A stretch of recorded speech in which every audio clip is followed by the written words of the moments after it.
Maayong kabuntagon kanatong tanan mga koy. So maayong adlaw. So ako dahil si JB mga koy. So karong adlaw mga koy uban ni ko sa ato ang vlog.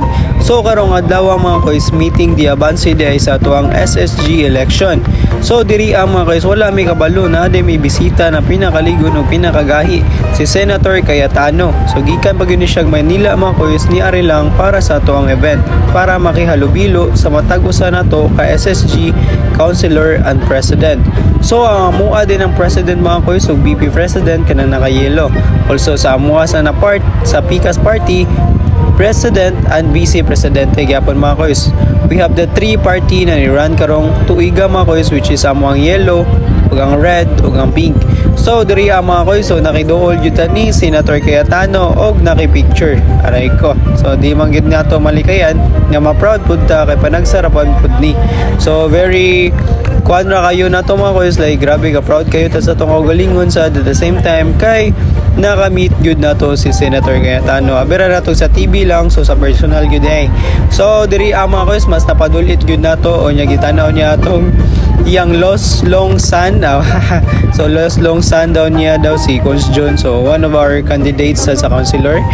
So diri mga koy, so nakidulit pa jud tag check ka kay naki-check pa man si Senator Cayetano after siya mga speech. So wala na lang ako na video mga koy, so diri kay ni check sa si Senator Cayetano.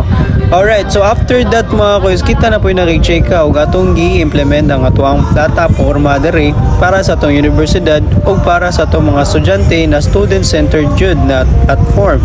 So diri mga koy, paminawa akong speech. Wow.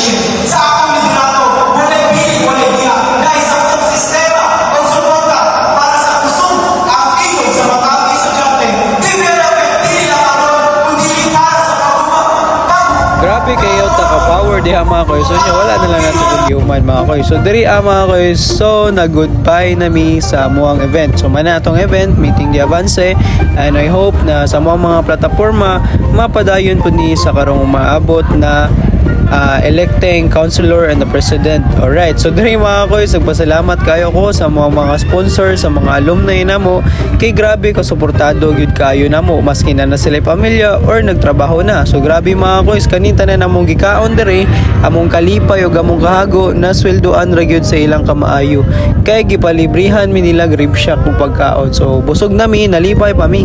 So worth it ra jud tanan, and I hope see you on another vlog mga koy. Sayo kalimti, subscribe.